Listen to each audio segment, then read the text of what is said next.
ಶ್ರೀ ಕಡ್ಲೇಕಲ್ ಮಾರಿಕಾಂಬ ದೇವಾಲಯದ ಒಂದು ಅನಂತಪುರದ ಶ್ರೀ ಕಡ್ಲೇಕಲ್ ಮಾರಿಕಾಂಬ ದೇವಾಲಯದ ಒಂದು ನಮ್ಮ ಸಮಿತಿಯಲ್ಲಿ ಪ್ರತಿ 3 ವರ್ಷಕ್ಕೊಮ್ಮೆ ಹೊಸ ಸಮಿತಿಯನ್ನ ಆಯ್ಕೆ ಮಾಡಿಕೊಂಡು ಅದಕ್ಕೆ ಬೇಕಾದಂತ ಅಧ್ಯಕ್ಷರು, ಉಪಾಧ್ಯಕ್ಷರು, ಕಾರ್ಯದರ್ಶಿ, ಖಜಾಂಚಿ ಹಾಗೂ ಉತ್ತಮವಾದ ಸದಸ್ಯ ವೃಂದವನ್ನ ಸಮಿತಿಯನ್ನ ಗ್ರಾಮಸ್ಥರೇ ತೀರ್ಮಾನ ಕೈಗೊಂಡು ಆಯ್ಕೆ ಮಾಡ್ತಾರೆ. ಅದರಂತೆ ಈ ಜಾತ್ರೆಯ ಒಂದು ಉಸ್ತುವಾರಿಯನ್ನ ನನಗೆ ವಹಿಸುತ್ತಾರೆ. ನನ್ನ ಹೆಸರು LS ವೆಂಕಟೇಶ್ ಅಂತೇಳಿ. ನಾನು ಈ ಹಿಂದಿನ 5 ಜಾತ್ರೆಗಳಲ್ಲೂ ಕೂಡ ಉಪಾಧ್ಯಕ್ಷನಾಗಿ ಕಾರ್ಯನಿರ್ವಹಿಸುತ್ತೇನೆ. ಯಾವುದೇ ಒಂದು ಕಪ್ಪು ಚುಕ್ಕೆಗಳು ಇರುವುದಿಲ್ಲ. ಹಾಗಾಗಿ ಪ್ರತಿಯೊಬ್ಬರು ನಮ್ಮನ್ನ ಪ್ರೀತಿಯಿಂದ ಈ ಒಂದು ಸ್ಥಾನಕ್ಕೆ ಆಯ್ಕೆ ಮಾಡುತ್ತಾರೆ. ಈ ಒಂದು ಜಾತ್ರೆಯನ್ನ ನಾವು ಉತ್ತಮವಾಗಿ ಸಂತೋಷವಾಗಿ ನಡೆಸಬೇಕಂತೇಳಿ ಎಲ್ಲ ತೀರ್ಮಾನ ಕೈಗೊಂಡು ಪ್ರತಿಯೊಂದು ಜವಾಬ್ದಾರಿಯನ್ನ ನಿಭಾಯಿಸ್ತಾ ಬಂದಿದ್ದೀವಿ.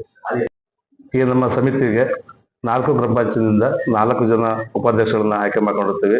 ಅದರಂತೆ ನಮ್ಮ ಸ್ನೇಹಿತರು ವೇಣಾಕ್ಷ ಅವರು ಕೂಡ ಉಪಾಧ್ಯಕ್ಷರಾಗಿರ್ತಾರೆ. ಜೊತೆಗೆ ರಾಜಕೊಪ್ಪದ ನಮ್ಮ ವಿಜಯಕುಮಾರ್ ಅಂತೇಳಿ ಅವರು ಸದಸ್ಯರು. ಹಾಗೆ ನಮ್ಮ ಕಾರ್ತಿಕ್ ಅಂತೇಳಿ ಇವರು ಕೂಡ ನಮ್ಮ ಸಮಿತಿಯ ಒಂದು ಉತ್ತಮದ ಸದಸ್ಯರಾಗಿರ್ತಾರೆ. ಜೊತೆಗೆ ನಮ್ಮ ಸಮಿತಿಯಲ್ಲಿ ಟೋಟಲ್ ಒಂದು 108 ಜನ ಸದಸ್ಯರಿಂದ ಇರುತ್ತೆ. ಎಲ್ಲರೂ ಕೂಡ ಜವಾಬ್ದಾರಿತವಾಗಿ ಕಾರ್ಯನಿರ್ವಹಿಸ್ತಾರೆ.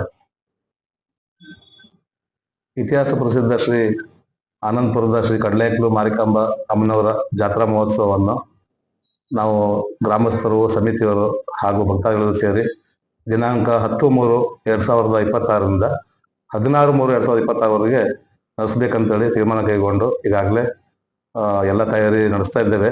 ಈ ಒಂದು ಜಾತ್ರೆಗೆ ನಮ್ಮ ಸುತ್ತಮುತ್ತಲ ಗ್ರಾಮಗಳ ಅಂದ್ರೆ 4 ಗ್ರಾಮ ಪಂಚಾಯತ್ ವ್ಯಾಪ್ತಿಯ 48 ಹಳ್ಳಿಯ ಗ್ರಾಮಸ್ಥರು ಕೂಡ ಈ ತಾಯಿಯನ್ನು ಆರಾಧನೆ ಮಾಡ್ಕೊಂಡು ಬಂದಿರ್ತಾರೆ. ಅವರೆಲ್ಲರೂ ಕೂಡ ಜಾತ್ರೆಯನ್ನ ತುಂಬಾ ಸಂತೋಷದಾಯಕವಾಗಿ ಆಚರಿಸ್ತಾರೆ. ಹಾಗೇನೆ ನಮ್ಮ ಸಮಿತಿ ಪ್ರತಿಯೊಂದು ಹಳ್ಳಿಯಿಂದಲೂ ಕೂಡ ಎಲ್ಲಾ ಜಾತಿ ಜನಾಂಗದ ವರ್ಗದವರನ್ನ ಸಮಿತಿಯಲ್ಲಿ ನಾವು ಸೇರಿಸ್ಕೊಂಡು ಒಂದು ಚಂದವಾದ ಜಾತ್ರೆಯನ್ನ ನೆರವೇರಿಸ್ತೀವಿ. ಜೊತೆಗೆ ನಮ್ಮ ಜಾತ್ರೆಗೆ ಅಮ್ಯೂಸ್ಮೆಂಟ್ ಪಾರ್ಕಿನ ಒಂದು ವ್ಯವಸ್ಥೆ ಕೂಡ ಮಾಡಿದ್ದೀವಿ. ಹಾಗೆ ಕುಸ್ತಿ, ರಾಜ್ಯ ಮಟ್ಟದ ಕುಸ್ತಿ ಆಯೋಜನೆ ಮಾಡಿದ್ದೀವಿ. ಜೊತೆಗೆ ಪ್ರತಿಯೊಂದು ಸಂಜೆ 6:30ರಿಂದ ವಿವಿಧ ಸಾಂಸ್ಕೃತಿಕ ಕಾರ್ಯಕ್ರಮಗಳು ಆಯೋಜನೆ ಮಾಡಿದ್ದೀವಿ. ಹಾಗೆ ಶನಿವಾರ 15ನೇ ತಾರೀಕು ಶನಿವಾರ ಮಧ್ಯಾಹ್ನ ಸಾರ್ವಜನಿಕ ಅನ್ನಸಂತರ್ಪಣೆ ಕೂಡ ಇರುತ್ತೆ. ಹಾಗೆ ಸೋಮವಾರ 16ನೇ ತಾರೀಕು ಅಮ್ಮನವ್ರನ್ನ ವಿಸರ್ಜನೆ ಮಾಡಿ ವನಕ್ಕೆ ಬಿಡುವ ಕಾರ್ಯಕ್ರಮ ಇರುತ್ತೆ. ಈ ಎಲ್ಲ ಕಾರ್ಯಕ್ರಮ ಕೂಡ ಚಂದವಾಗಿ ಮಾಡ್ಬೇಕಂತ ನಾವೆಲ್ಲ ಸಮಿತಿ ತೀರ್ಮಾನ ಕೈಗೊಂಡು ಸುಂದರವಾದ ಜಾತ್ರೆ ಮಾಡ್ಲಿಕ್ಕೆ ಏನೇನು ತಯಾರಿ ಬೇಕೋ ಎಲ್ಲ ಮಾಡ್ಕೊಳ್ತಾ ಇದ್ವಿ. ನನ್ನ ಹೆಸರು ವೇಣಾಕ್ಷ ಅಂತೇಳಿ ಶ್ರೀ ಮಾರಿಕಾಂಬಾ ಜಾತ್ರಾ ಸಮಿತಿಯ ಉಪಾಧ್ಯಕ್ಷರಾಗಿ ಕಾರ್ಯನಿರ್ವಹಿಸ್ತಾ ಇದ್ದೀವಿ. ನಾವು ದಿನಾಂಕ 3 ಮಂಗಳವಾರ ಸಂಜೆ ಶ್ರೀ ಮಾರಿಕಾಂಬಾ ದೇವಿಯ ಅಂಕಿ ಹಾಕುವ ಕಾರ್ಯಕ್ರಮವನ್ನು ಹಮ್ಮಿಕೊಂಡಿದ್ದೀವಿ.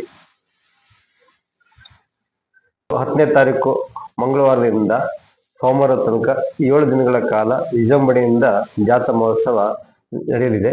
ಈ ಎಲ್ಲ ಕಾರ್ಯಕ್ರಮಗಳಿಗೆ ನಮ್ಮ 48 ಹಳ್ಳಿಗಳ ಗ್ರಾಮಸ್ಥರು ಸಹಕಾರ ಕೊಡಬೇಕೆಂದು ಕೇಳ್ಕೊಳ್ತೇನೆ. ಈ ಒಂದು ಜಾತ್ರೆಗೆ ಸಂಬಂಧಪಟ್ಟಂತೆ ಈ ಹಿಂದಿನ ಕಾಲದಲ್ಲಿ ಮುರುಘಾಮಠ ಸಂಸ್ಥಾನದವರು ಅಮ್ಮನವರಿಗೆ ಒಂದು ಬೆಳ್ಳಿ ಗದೆಯನ್ನ ಕೊಟ್ಟಿರ್ತಾರೆ. ಆ ಒಂದು ಗದೆಯನ್ನ ನಾವು ಪೂಜೆ ಮಾಡಿಬಿಟ್ಟು ಕುಸ್ತಿಯನ್ನ ಮೊದಲಿಂದ ಹಿಂದಿನಿಂದ ನಡ್ಸ್ಕೊಂಡ್ ಬಂದಿರ್ತಾರೆ. ಅವಾಗೆಲ್ಲ ಊರು ಸಣ್ಣ ಇತ್ತು, ಸಣ್ಣ ಹಳ್ಳಿ ಗ್ರಾಮ ಅಲ್ವಾ. ಅದಕ್ಕೆ ಗ್ರಾಮ ಮಟ್ಟದಲ್ಲಿ ಸಣ್ಣಕ್ಕೊಂದು ಕುಸ್ತಿ ನಡೀತಾ ಇತ್ತು. ತದನಂತರದಲ್ಲಿ ಎಲ್ಲ ಬೆಳವಣಿಗೆ ಜಾಸ್ತಿ ಆಗ್ತಾ ಬಂದಂಗೆ ಈಗ ನಾವು ರಾಜ್ಯ ಮಟ್ಟದ ಕುಸ್ತಿಯನ್ನ ಈಗ 3 ಜಾತ್ರೆಯಿಂದ ಆಯೋಜನೆ ಮಾಡ್ಕೊಂಡು ಬಂದಿರ್ತೀವಿ. ಅದರಂತೆ ಈ ವರ್ಷವೂ ಕೂಡ ದಿನಾಂಕ 14 ಮತ್ತು 15 ಮಾರ್ಚ್ ಶನಿವಾರ ಮತ್ತು ಭಾನುವಾರ ಕುಸ್ತಿ ಪಂದ್ಯಗಳನ್ನ ಆಯೋಜನೆ ಮಾಡಿದ್ದೀವಿ. ಎಲ್ಲ ಕ್ರೀಡಾಪಟುಗಳು ಹೆಚ್ಚಿನ ಸಂಖ್ಯೆಯಲ್ಲಿ ಆಗಮಿಸ್ತಾರೆ. ಜಾತ್ರಾ ಮಹೋತ್ಸವದ ಸಮಿತಿಯಲ್ಲಿ ಪ್ರತಿಯೊಂದು ಜಾತಿ ಜನಾಂಗದವರು ಕೂಡ ಸದಸ್ಯರಾಗಿ ಆಯ್ಕೆಯಾಗಿರ್ತಾರೆ. ಪ್ರತಿಯೊಬ್ಬರು ಅವರ ಕುಟುಂಬದ ಜವಾಬ್ದಾರಿಯನ್ನ ಪ್ರೀತಿಯಿಂದ, ಶ್ರದ್ಧಾಭಕ್ತಿಯಿಂದ ನಿಭಾಯಿಸ್ತಾರೆ, ನಡೆಸ್ಕೊಂತ ಬಂದಿರ್ತಾರೆ ಅಂತ ಹೇಳಲಿಕ್ಕೆ ಇಷ್ಟಪಡ್ತೀನಿ. ಸರ್, ನಮ್ಮಲ್ಲಿ ಈಗ ಒಂದು 6ರಿಂದ 7 ಕಮಿಟಿ ಆಗಿದೆ.